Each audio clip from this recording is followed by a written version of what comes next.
آج کل social media پر ایک بات بہت ہی مشہور ہوئی پڑی ہے۔ افغانستان کی کرنسی پاکستانی روپے سے مضبوط ہو گئی ہے، یعنی اس کا مطلب کہ پاکستان کی معیشت سے افغانستان کی معیشت بہتر ہو گئی ہے، اور میں آج اسی غلط فہمی کو جڑ سے اکھاڑنے آیا ہوں۔ Let me explain.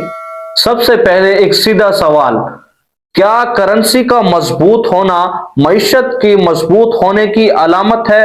اگر ایسا ہوتا تو پھر جاپان دنیا کی بڑی معیشت نہ ہوتی، کیونکہ جاپان کی کرنسی ین آج بھی ڈالر کی بنسبت بہت کمزور نظر آتی ہے، لیکن جاپان کی معیشت یعنی اکانومی دنیا کی جو ٹاپ کنٹریز ہیں اکانومی کے لحاظ پہ ان میں آتا ہے جاپان۔ اصل مسئلہ یہ ہے کہ ہم کرنسی اور معیشت کو ایک چیز دیکھتے ہیں، حالانکہ یہ دو چیزیں الگ الگ ہیں۔ کرنسی ایک الگ چیز ہے اور معیشت یعنی اکانومی ایک الگ چیز ہے۔ اب ذرا افغانستان کو سمجھتے ہیں۔ طالبان کے آنے کے بعد افغانستان میں کیا ہوا؟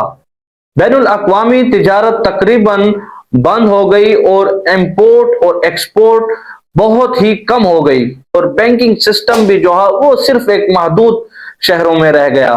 ڈالر کی آمد تقریباً صفر ہو گئی، اور حکومت نے بھی یعنی وہاں کی گورنمنٹ جو ہے اس نے بھی اس ڈالر پر بہت سختی کی ہوئی ہے کہ کوئی ہمارے ملک سے ایسے خواہ ڈالر باہر نہ لے جائے۔ تو اب افغانستان کی جو لوکل کرنسی ہے افغانی، اس کی سپلائی پر پورا کنٹرول ہو گیا۔ تو اب کیا ہوا؟ ڈالر کی آمد بالکل صفر ہو گئی اور حکومت نے سخت کنٹرول لگا دیا۔ تو افغانی کی سپلائی کنٹرول میں ہے تو کیا ہوگا؟ ایسے میں کرنسی اوپر جائے گی، لیکن یہ جو مضبوطی ہے مصنوعی طور پر ہوتی ہے، نہ کہ معاشی طاقت ہوگی۔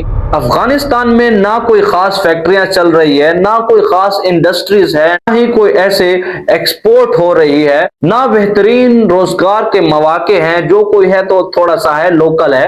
تو سوال یہ ہے کہ کرنسی مضبوط ہے لیکن معیشت کہاں ہے بھائی؟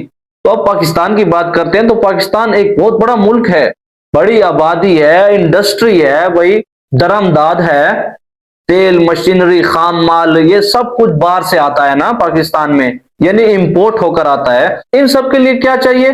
ڈالر۔ جب ڈالر کی مانگ زیادہ ہو اور اوپر سے قرض بھی آپ پر ہو، یعنی پاکستان پر تو قرض ہے نا، تو آٹومیٹیکلی کرنسی ہماری جو ہے دباؤ میں آ جاتی ہے۔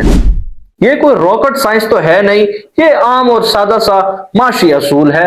اب ذرا مثال سمجھو، جاپان کی کرنسی مضبوط تو نہیں ہے، لیکن جاپان کی جو اکانومی ہے، معیشت، وہ مضبوط ہے۔ اسی طرح افغانستان کی کرنسی مضبوط نظر آتی ہے، لیکن وہاں کی معیشت بالکل کمزور ہے یار۔ تو ایسے میں اصل طاقت کس کے پاس ہے؟ جو روزگار دیتا ہے، جو پیدا کرتا ہے۔ اور افغانستان میں کرنسی مضبوط ہونے کی ایک اور وجہ بھی ہے، وہاں تو بھائی خرچ کرنے کے مواقع ہی کم ہیں، مارکیٹ بالکل خالی پڑی ہے بھائی، کوئی خریدنے والا نہیں ہے، یہیں سے ڈالر کی مانگ خود بخود کم ہو جاتی ہے۔ آخر میں ایک بات بہت ہی صاف لفظوں میں کہنا چاہتا ہوں، مضبوط کرنسی اچھی لگتی ہے لیکن مضبوط معیشت ملک کو زندہ رکھتی ہے بھائی جان۔ لہٰذا اگلی بار جو آپ سے کوئی سوال کرے کہ افغانستان ہم سے آگے ہے، تو اس سے ڈائریکٹلی پوچھنا کہ بھائی کس چیز میں، معیشت میں یا کرنسی میں، کیونکہ یہ دونوں الگ الگ چیزیں ہیں نا۔ عام آدمی کو اس کو سمجھ نہیں آتی۔ تو اب آپ سمجھ گئے ہوں گے کہ کرنسی کیا ہے اور معیشت کیا ہے۔ کبھی بھی کمپیریزن نہ کریں معیشت کا کرنسی کے ساتھ۔ کرنسی ایک الگ چیز ہے اور معیشت ایک الگ چیز ہے، یہ میں نے آپ کو ٹوٹلی سمجھا دیا ہے۔ تو ملتے ہیں نیکسٹ ویڈیو میں، تب تک کے لیے اللہ حافظ۔